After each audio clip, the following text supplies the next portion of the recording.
Padre, Señor, damos gracias por este momento que nos das como iglesia, Padre, para congregarnos, para estar siempre a tu lado, Señor, para compartir, tener comunión, Señor, gozarnos los unos con los otros como una gran familia, Padre.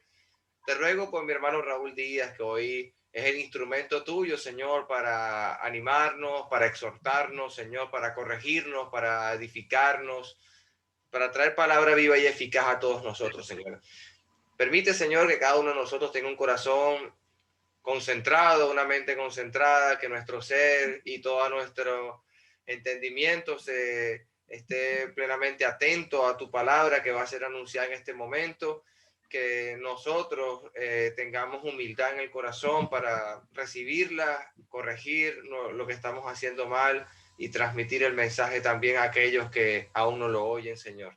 Bendícenos, cuídanos y protege a todos los que estamos hoy reunidos, tanto en Estados Unidos, Chile, en parte de España, Portugal, Señor, y que todo el resto del mundo, en República Dominicana también, y todo lo que estamos conectados. En nombre de Jesús oramos. Amén. Amén. Amén. Todo suyo, hermano Raulito.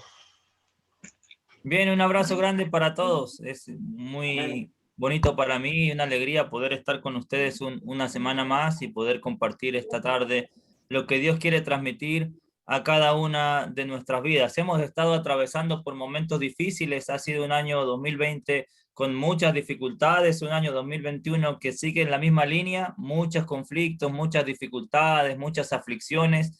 Si hay algo que vemos en los rostros de los hermanos y continuamente lo que nos escriben y a los hermanos que visitamos, es mucha aflicción y mucho sufrimiento.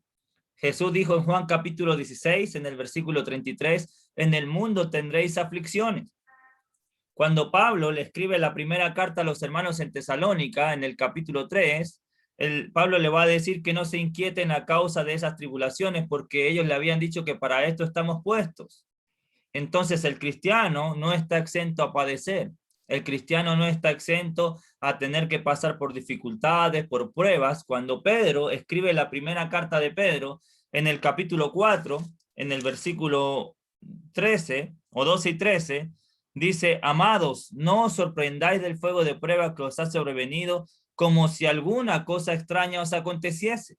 Mira la expresión que usa Pedro. No se sorprendan del fuego de prueba que os ha sobrevenido como si algo extraño, como si una cosa extraña os aconteciese. No es extraño que el cristiano pase por situaciones difíciles. No es extraño que el cristiano pase por aflicciones. Vivimos en este mundo y en este mundo vamos a pasar por aflicciones. Ahora bien, hoy vamos a estar estudiando algunas cosas importantes y relevantes de la primera carta de Pedro. Sé que ya la estuvieron estudiando con mi hermano Agustín, sé que estuvieron aprendiendo mucho con mi hermano Agustín de la primera carta de Pedro. Algunos también ya han estudiado este tema conmigo, sin embargo, vamos a estar escudriñando nuevamente hoy algunas cosas importantes de la primera carta de Pedro. Es importante, es necesario entender el contexto en el que se escribe la primera carta de Pedro. Siempre cuando nosotros queremos estudiar un texto, es importante, si queremos tener un buen entendimiento del texto, poder analizar un poco el contexto. La primera carta de Pedro se va a escribir en un contexto de muchísimos, pero muchísimos sufrimientos. Los hermanos a los que Pedro le escribe están pasando por muchísimas aflicciones, están pasando por el fuego de la prueba. Más de 18 veces Pedro va a mencionar la palabra tribulación, sufrimiento, padecimientos o prueba. Mire conmigo, capítulo 1, versículo 6 de Primera de Pedro, capítulo 1, versículo 6. Dice el capítulo 1, versículo 6, en lo cual vosotros os alegráis, aunque ahora por un poco de tiempo, si es necesario, tengáis que ser afligidos en diversas pruebas. Los hermanos a los que Pedro le escribe, según el capítulo 1, versículo 6, están siendo afligidos. Y la palabra aflicción tiene que ver con una tristeza profunda. Los hermanos a los que Pedro le escribe están pasando por diversas pruebas y están siendo afligidos, están pasando por una tristeza profunda. Si ustedes ven el versículo 7, cómo comienza en el capítulo 1, versículo 7, Pedro va a decir, para que sometida a prueba vuestra fe. La fe de los hermanos a los que Pedro le escribe está siendo probada. Entonces están pasando por diversas aflicciones, por pruebas, están siendo probados. En el capítulo 1, en el versículo 11, capítulo 1, versículo 11, aunque una referencia a Cristo, dice, escudriñando qué persona y qué tiempo indicaba el Espíritu de Cristo que estaba en ellos, el cual anunciaba de antemano los sufrimientos de Cristo y las glorias que vendrían tras ellos. Entonces encontramos la palabra sufrimientos. En el capítulo 2, en el versículo 19, capítulo 2, versículo 19, porque esto merece aprobación alguna. Perdón, esto merece aprobación. Si alguno, a causa de la conciencia delante de Dios, sufre molestias padeciendo injustamente. Ahí encontramos en el versículo 19 la palabra sufrir y la palabra padecimientos. En el versículo 20, mira el versículo 20 ahí del capítulo 2. Pues qué gloria es si pecando soy abofeteado y lo soportáis, mas si haciendo lo bueno sufrís. Ahí encontramos nuevamente la palabra sufrir. Versículo 21. Pues para esto fuiste llamado porque también Cristo padeció por nosotros, dejándonos ejemplo para que nosotros sigamos sus pisadas. Padecimientos, padecimientos, sufrimiento. En el capítulo 3, en el capítulo 3, en el versículo 13, 3:13 dice, ¿y quién es aquel que os podrá hacer daño si vosotros seguís el bien? Ahí encontramos la palabra daño. Versículo 14, más también si alguna cosa padecéis, daño, padecimiento. Miren el capítulo 3, versículo 17. Porque es mejor que padezcáis haciendo el bien. Ahí está la palabra. Versículo 18. Porque también Cristo padeció. Perdonen que vaya rápido. Quizás usted pueda pensar por qué estamos leyendo tantos versículos. Es solamente para entender la magnitud de la circunstancia y del contexto que están atravesando los hermanos a los que Pedro le escribe. A lo largo de toda la carta hay padecimientos, hay sufrimiento, están siendo dañados. En el capítulo 4, en el versículo 1, 4:1, puesto que Cristo ha padecido. Mira cómo termina el 4:1. Armados del mismo pensamiento, pues quien ha padecido. Padecimientos, padecimientos. En el 4:12, amados, no os sorprendáis del fuego de prueba que os ha sobrevenido como si alguna cosa extraña os aconteciese. Los hermanos están pasando por el fuego de la prueba. Hay padecimientos, hay sufrimiento, están pasando por el fuego de la prueba. Versículo 13 del capítulo 4, sino gozaos por cuanto sois participantes de los padecimientos. 4:15, así que ninguno de vosotros padezca. 4:16, pero si alguno padece. 4:19, de modo que los que padecen según la voluntad de Dios encomienden sus almas al fiel Creador y hagan el bien. 5:1, ruego a los ancianos que están entre vosotros, yo anciano también con ellos y testigo de los padecimientos de Cristo. 5:9, al cual resistid firmes en la fe, sabiendo que los mismos padecimientos se van cumpliendo en vuestros hermanos en todo el mundo. Y la última referencia la encontramos en el 5:10. En el 5:10, mas el Dios de toda gracia que nos llamó a su gloria eterna en Jesucristo después de que hayáis padecido un poco de tiempo.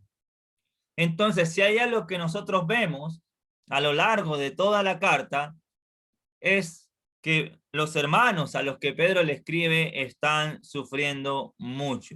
Están pasando por el fuego de la prueba. Están siendo afligidos. Están teniendo que soportar muchas, pero muchas dificultades. Como probablemente estamos muchos de nosotros hoy día, pasando por muchas adversidades, pasando por muchas situaciones complejas, pasando por el fuego de la prueba, sufriendo. Veo a mi hermana Inés, no sé si es mi hermana Inés Sosa, pero si es mi hermana Inés Sosa, pienso en su familia, cómo han estado sufriendo estos últimos días. Hay padecimiento en la vida de nuestros hermanos. Hay dolor, hay sufrimiento. Miren el capítulo 1, versículo 1. Capítulo 1, versículo 1. Para entender un poco más acerca del contexto y del sufrimiento. En el capítulo 1, en el versículo 1, Pedro dice, Pedro, apóstol de Jesucristo, ¿a quién le escribe? ¿Quiénes son los destinatarios? Los destinatarios de la carta, según el capítulo 1, versículo 1, son hermanos que han sido expatriados. La palabra expatriado tiene que ver con el hecho de que tuvieron que abandonar sus tierras. Los hermanos a los que Pedro le escribe, Pedro no especifica la razón por la cual son expatriados, pero tuvieron que abandonar sus casas, sus tierras, sus vidas.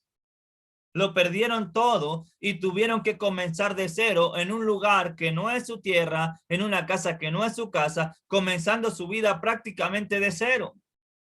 Y muchos de los que estamos aquí en esta sala, en esta hora, entendemos el sacrificio y el sufrimiento que lleva el hecho de ser expatriado. Muchos de los que estamos esta tarde aquí entendemos el sacrificio que lleva a comenzar de nuevo una vida en una tierra que no es nuestra tierra, en una casa que no es nuestra casa.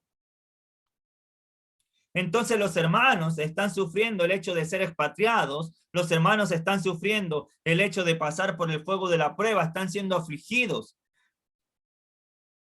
Parece ser una probabilidad que cuando se escribe la primera carta de Pedro, quien está gobernando es el emperador Nerón. Recuerdo que parece que Pedro dijo algo de eso la semana pasada. Nerón está gobernando cuando se escribe la primera carta de Pedro, uno de los emperadores más despiadados y que más persiguió a la iglesia en el primer siglo. Entonces los hermanos están sufriendo muchísimo. Hay mucho dolor en el corazón de los hermanos a los que Pedro le escribe. Están pasando por diversas pruebas y por muchas aflicciones. Pero hay un mensaje de esperanza que Dios quiere transmitirle a los hermanos expatriados a través de Pedro. Y hay un mensaje de esperanza para nuestras vidas esta tarde. Con esto en mente del contexto, vamos a analizar algunas cosas en el primer pasaje que encontramos del libro, que es en las salutaciones. Lo primero que vemos en el capítulo 1, en el versículo 1, Pedro se identifica como el autor de la carta. Pedro, apóstol de Jesucristo. Pedro se identifica inmediatamente al comenzar a escribir la carta. Él se adjudica la carta y nos identifica claramente que él es el autor. Ahora, después de que habla acerca de Pedro, va a hablar de su condición. Él es apóstol de Jesucristo. Ahora, uno tiene que preguntarse por qué Pedro inmediatamente se identifica y coloca su posición o muestra su posición de apostolado. Claramente, si hay algo que nosotros vemos en los escritos del Nuevo Testamento, es que los apóstoles nunca usaron su posición para ejercer autoridad o para tener un concepto más alto del que ellos debían tener. Me parece que Pedro se identifica inmediatamente como apóstol para darle confianza, para darle seguridad a los destinatarios de que el que está escribiendo es un enviado de Dios. El mensaje que Pedro va a escribirle a los destinatarios no es un mensaje de él. Es un mensaje que Dios le envía a los hermanos que están sufriendo a través de Pedro. Eso quiere decir, hermanito lindo, que quien está hablando en nuestras vidas esta tarde no es Pedro, mucho menos yo. Quien está hablando en nuestras vidas esta tarde es un mensaje enviado por Dios. Dios está hablando a nuestras vidas. Dios quiere hablarle a los hermanos a los cuales están sufriendo. Entonces vemos que él es apóstol de Jesucristo. Después de eso va a decir quiénes son los destinatarios, que ya lo vimos un poco. Hermanos expatriados. La palabra expatriado, como lo dije hace unos minutos, tiene que ver con el hecho de alguien que tuvo que partir abandonando sus casas, sus tierras y sus vidas. Pero va un poco más allá de eso. Los hermanos a los que Pedro le escribe no solamente han sido expatriados porque físicamente tuvieron que partir a otro lugar, sino que los hermanos a los que Pedro le escribe han sido desechados, rechazados, apartados por el mundo. El mundo los ha expulsado. El mundo les ha dado la espalda. El mundo los ha perseguido. El mundo no quiere tener nada que ver con ellos. Tuvieron que partir físicamente y aparte tuvieron que sufrir el hecho de que el mundo los rechace, los deseche.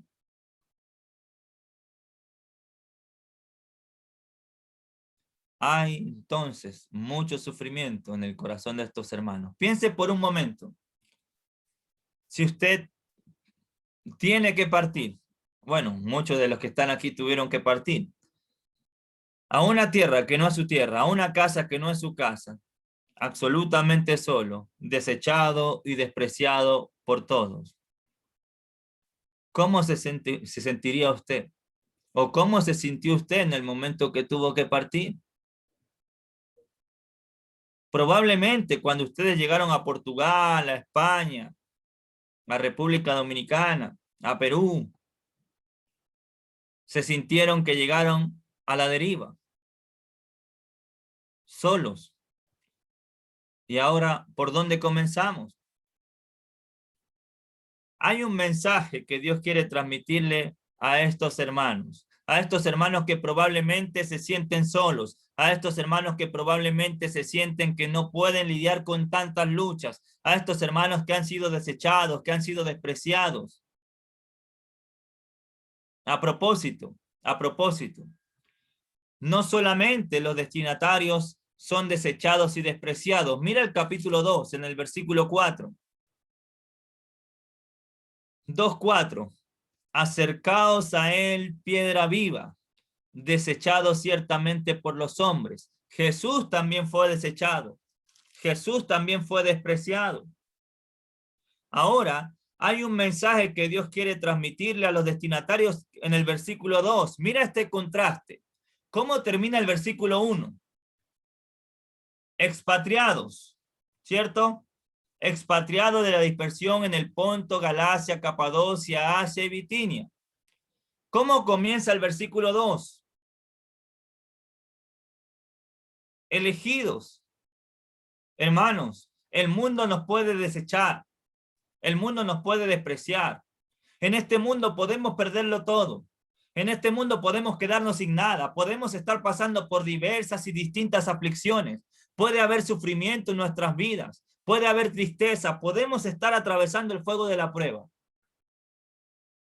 Pero Dios quiere que los destinatarios y que tú y yo sepamos y estemos convencidos de que aunque en esta vida lo perdamos todo, aunque este mundo nos desprecie y nos deseche, Él nos ha elegido. Tú y yo somos elegidos, elegidos según la presencia de Dios Padre. Tú y yo somos elegidos. La palabra elegidos no solamente denota una elección de parte de Dios, sino que hay algo un poco más profundo. Cuando uno ve la palabra elegidos que usa Pedro ahí en el versículo 2, tiene que ver con los preferidos. Nosotros, hermanos, la iglesia y los hermanos a los que Pedro le escribe, Dios los ha elegido. Ellos son los preferidos de Dios.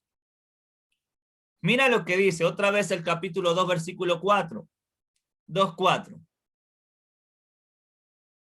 Acercaos a él, piedra viva, desechada ciertamente por los hombres, mas para Dios escogida y preciosa. Jesús es esa piedra, escogida y preciosa. Nosotros somos elegidos. Para Dios nosotros somos escogidos y preciosos. Así que, hermanito lindo, aunque esté sufriendo, aunque hayan padecimientos en su vida, nunca olvide que para Dios tú eres escogido, precioso y elegido. a los hermanos que le escribe que lo han perdido todo, que se quedaron sin nada, que el mundo los desechó y los despreció, mira lo que les va a decir en el capítulo 2, versículo 9. ¿Quiénes son ellos? ¿Quiénes somos nosotros? Mas vosotros sois linaje escogido. Linaje escogido, hermanos. Real sacerdocio. Nación santa. Pueblo adquirido por Dios. Fuimos comprados por Él. Somos tan importantes para Dios. Él nos ha elegido y tenemos un valor tan grande para Él que Él nos ha adquirido. Y ha pagado un precio que según el capítulo 1, versículo 18, sabiendo que fuiste rescatado de vuestra vana manera de vivir, no con cosas, de vuestra vana manera de vivir, la cual recibiste de vuestros padres, no con cosas corruptibles como oro o plata, sino con la sangre preciosa de Cristo, como de un cordero sin mancha y sin contaminación. Somos un linaje escogido. Somos real sacerdocio, somos una nación santa. Somos un pueblo que Dios ha comprado, no con cosas corruptibles como oro ni plata, sino con la sangre preciosa del Cordero. Eso debe llenarnos de confianza, de fuerza en medio de las tribulaciones. No estamos solos. Aunque el mundo nos desprecie y nos deseche, no estás solo. Aunque lo pierdas todo y te quedes sin nada, no estás solo. Tú y yo somos elegidos de parte de Dios. El sentido de la palabra elegidos es el mismo sentido que nosotros encontramos en Éxodo capítulo 19. En Éxodo capítulo 19, cuando Dios le propone al pueblo de Israel hacer un pacto con ellos, en el capítulo 19, en el versículo 5,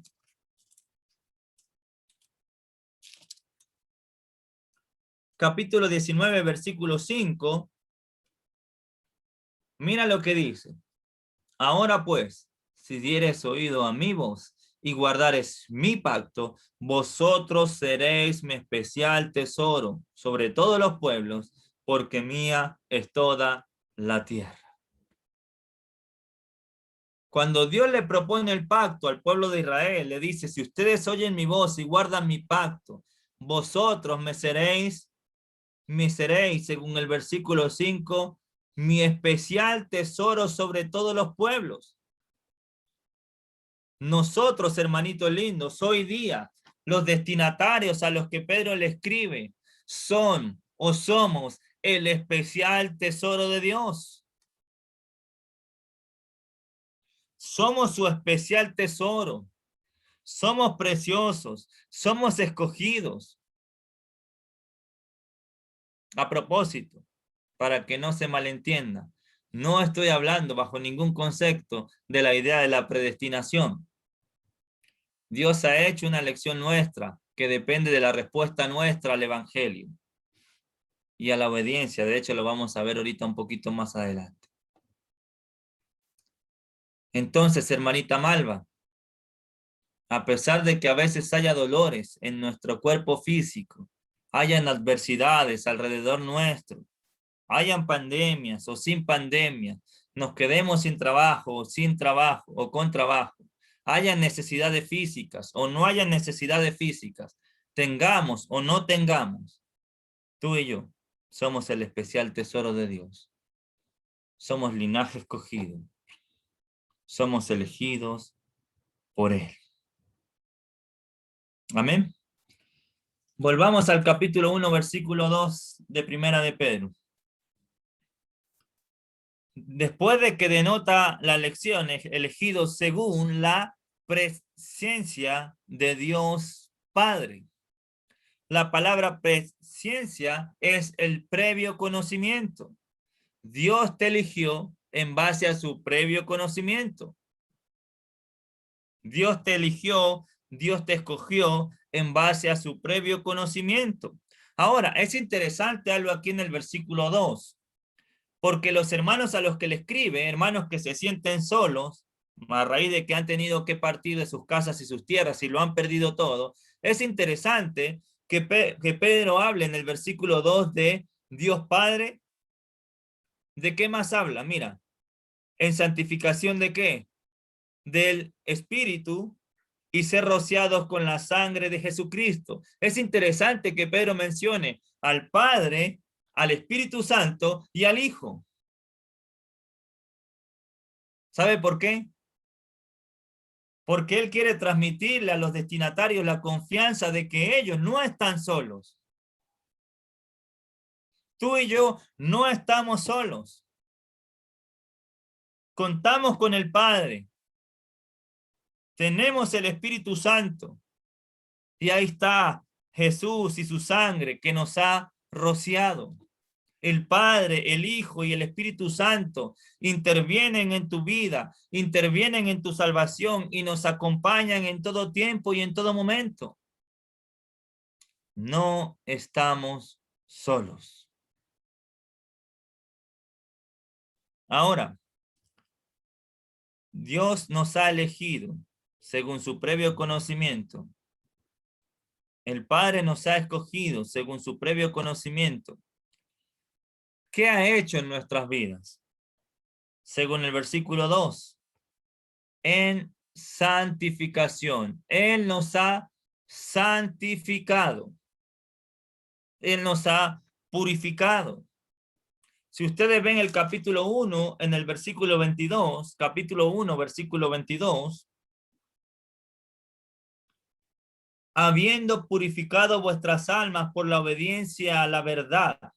Nuestras almas han sido purificadas a través de la obediencia a la verdad en el bautismo. Hemos sido santificados. Ahora, hay un llamado de parte de Dios para nuestras vidas que va más allá de cualquier circunstancia, por más difícil que sea. Mira este llamado. Hay 5 llamados en Primera de Pedro, no los vamos a ver hoy. Pero mira el capítulo 1, versículo 14, versículo 15 y versículo 16.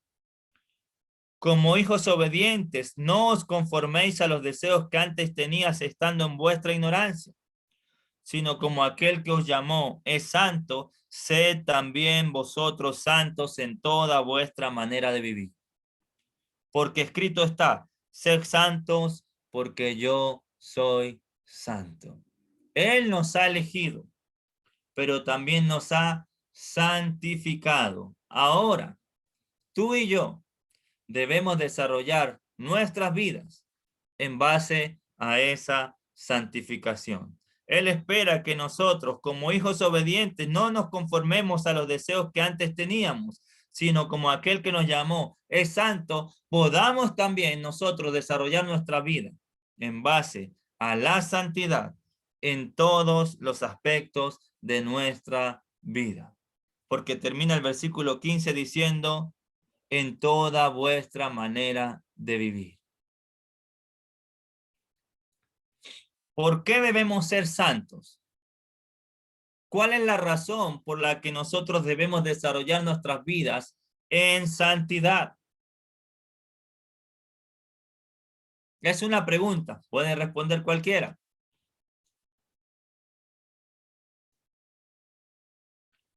¿Por qué razón nosotros debemos desarrollar nuestra vida en santidad?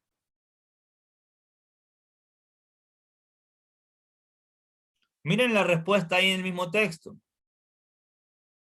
Versículo 15. Sed santos, porque aquel que os llamó es santo. Mira el versículo 16. Porque escrito está, sed santos porque yo soy santo. Nosotros debemos desarrollar nuestras vidas en base a la santidad porque Él nos ha santificado y porque Él es santo. Eso quiere decir que el cristiano, independientemente del contexto o la circunstancia que esté atravesando, debe desarrollar su vida en base a la santidad. Porque Él es santo y porque Él nos ha santificado. La palabra que se usa ahí para santos es la misma palabra que el apóstol Pablo va a usar en 1 Corintios capítulo 1, en el versículo 2. Y me gusta mucho la expresión que Pablo usa en 1 Corintios capítulo 1, versículo 2, porque nos da a entender con mejor claridad lo que Dios espera de nosotros en cualquier circunstancia o en cualquier situación. Cuando Pablo le escribe a los hermanos en Corintios, en el capítulo 1, en el versículo 2, en la primera carta, le habla a los santificados llamados a ser santos. Él nos ha santificado, pero hay un llamamiento entonces a desarrollar nuestras vidas siguiendo esa santidad. Dios el Padre nos ha elegido y Él nos ha santificado. Él nos ha limpiado. El Espíritu Santo ha intervenido directamente en nuestra santificación. Ahora bien, volviendo al capítulo 1, versículo 2 de Primera de Pedro. Él te ha elegido, te ha santificado. Pero ¿con qué propósito Él te ha elegido? ¿Para qué te ha elegido? Mira el capítulo 1, versículo 2. Después de que dice santificación del Espíritu Santo, después de la coma hay una palabra que determina el propósito por el cual Él te ha elegido. ¿O para qué te ha elegido? Él te ha elegido para obedecer. ¿Qué espera Dios de ti y de mí? ¿Qué espera Dios de los destinatarios? Que en medio de las situaciones que están atravesando, no dejen de obedecer. Vivan para obedecerle. Porque Él los eligió para obedecer. Ese es el llamado que vemos en el capítulo 1, versículo 14. Versículo 13 y versículo 14, por ejemplo. De ahí mismo de Primera de Pedro. Por tanto, ceñid los lomos de vuestro entendimiento, sed sobrios y esperad por completo la gracia que se os traerá cuando Jesucristo sea manifestado. ¿Cómo esperamos por completo la gracia que se nos traerá cuando Jesucristo sea manifestado? Versículo 14. Como hijos obedientes. Él te eligió para que le obedezcas. Nosotros debemos desarrollar nuestras vidas como hijos obedientes.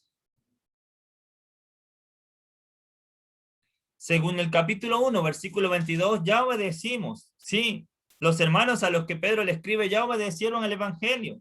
Porque dice el 1:22, habiendo purificado vuestras almas por la obediencia a la verdad. Ellos ya obedecieron a la verdad en el momento que decidieron bautizarse. Pero ahora, después de haber salido de las aguas, deben vivir sus vidas, desarrollar sus vidas como hijos obedientes. Eso quiere decir, hermanito lindo, que en medio de los sufrimientos, en aflicciones, con padecimientos, o en gozo, en alegría, obedecemos a Dios. En todo tiempo, obedecemos a Dios. Porque Él nos ha elegido, Él nos ha santificado para obedecer. Amén, hermanos. Entonces, Él espera de ti y de mí una vida obediente, como hijos obedientes. Volvamos al capítulo 1, versículo 2.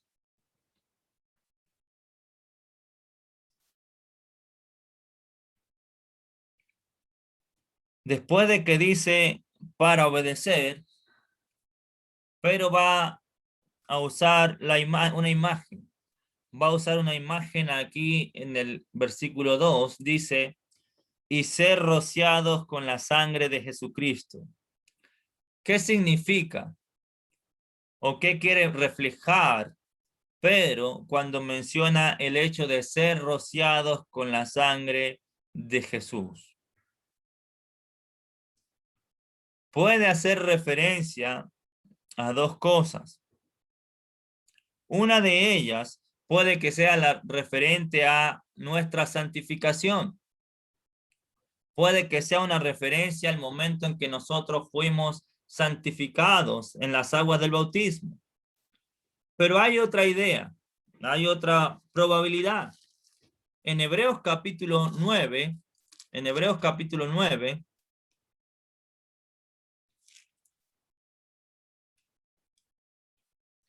miren el versículo 16. En Hebreos capítulo 9, en el versículo 16,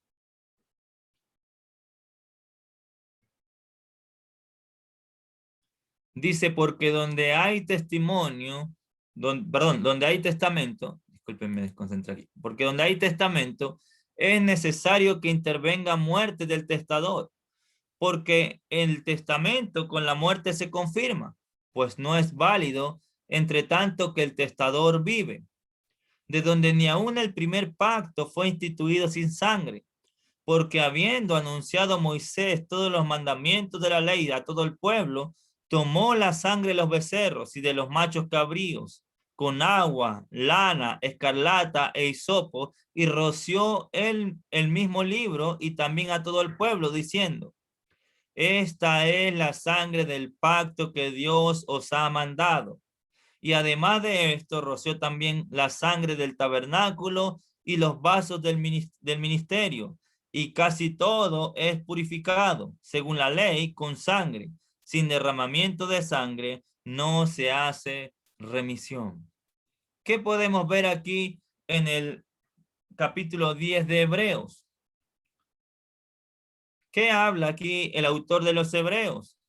Según él nos muestra, aún el primer pacto fue establecido y fue confirmado por el derramamiento de la sangre.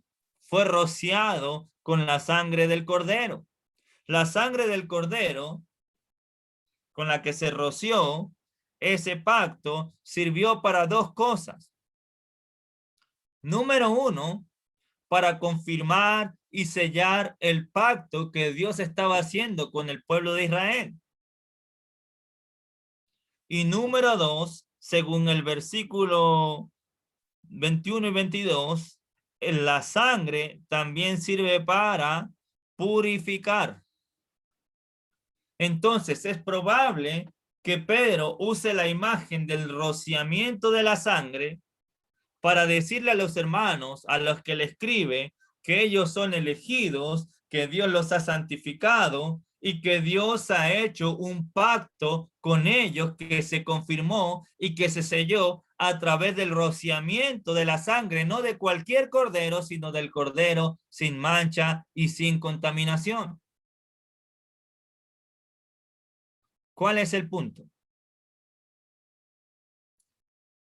Pedro, o Dios, quiere darle a los hermanos a los que le escribe total y absolutamente confianza de que Él está con ellos, de que Él los ha elegido y de que Él ha hecho un pacto eterno con ellos.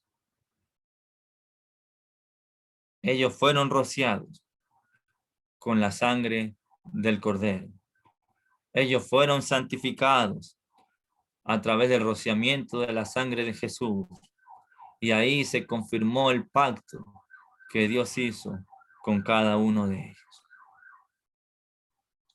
No olvide que el contexto y las circunstancias que están atravesando los destinatarios es que se sienten solos, abandonados, desechados, sin nada, padeciendo de distintas maneras. Dios solamente en las salutaciones quiere transmitirle confianza, seguridad, al momento de decirles, ustedes son mi especial tesoro, ustedes son mis elegidos, yo los he santificado y he hecho un pacto con cada uno de ustedes que se confirmó a través del rociamiento de la sangre de Cristo. tengan la confianza y la seguridad de que ustedes no están solos en medio de tantas adversidades. ¿Cuál es la aplicación para nuestras vidas? Pasamos, estamos pasando o pasaremos por distintas aflicciones. Puede que en tu vida haya sufrimiento. Puede que tu fe en este momento esté siendo probada. En una próxima clase vamos a ver por qué son necesarias las pruebas y qué hace Dios a través de las pruebas. ¿Por qué es tan importante que pasemos por pruebas? Es una bendición, aunque suene contradictorio, pasar por pruebas. De hecho, Pedro va a hablar de gozo y de gozo y de gozo en la carta, en medio de tanto sufrimiento. Parece contradictorio. Pero cuando nosotros entendemos y vemos las pruebas desde la perspectiva de Dios, les aseguro que nos vamos a gozar.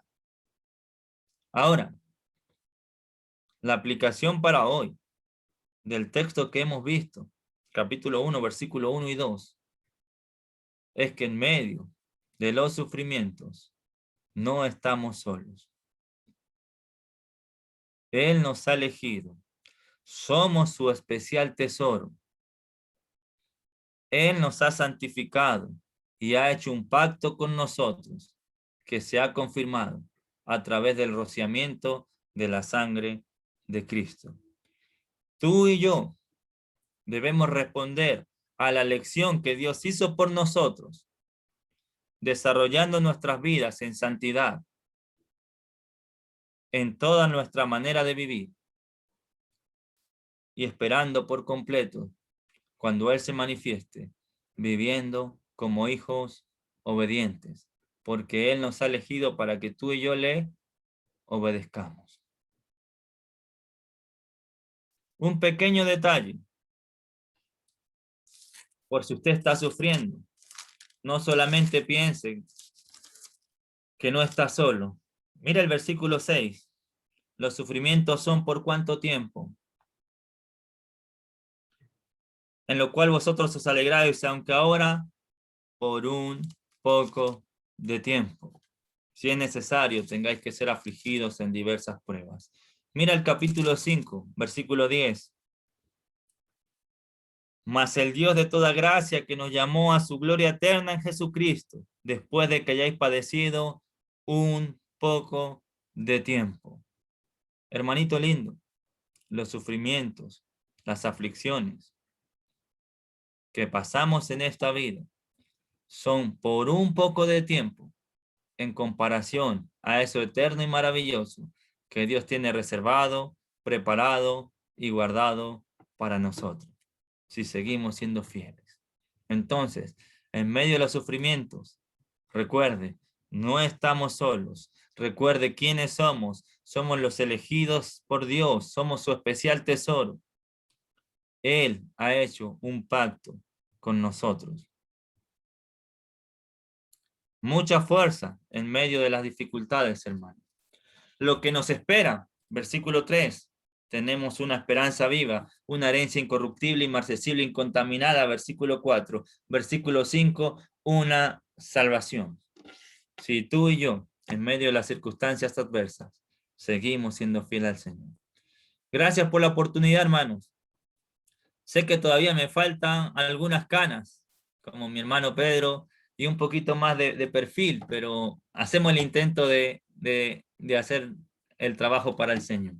Que Dios me los bendiga. Gracias por la oportunidad, por el amor. Sigamos adelante en España, en Estados Unidos, en Perú, en República Dominicana, en Venezuela. En todos lados pasamos por aflicción, pero lo que nos espera, si somos fieles al Señor, es grande, maravilloso y eterno. Que Dios les bendiga.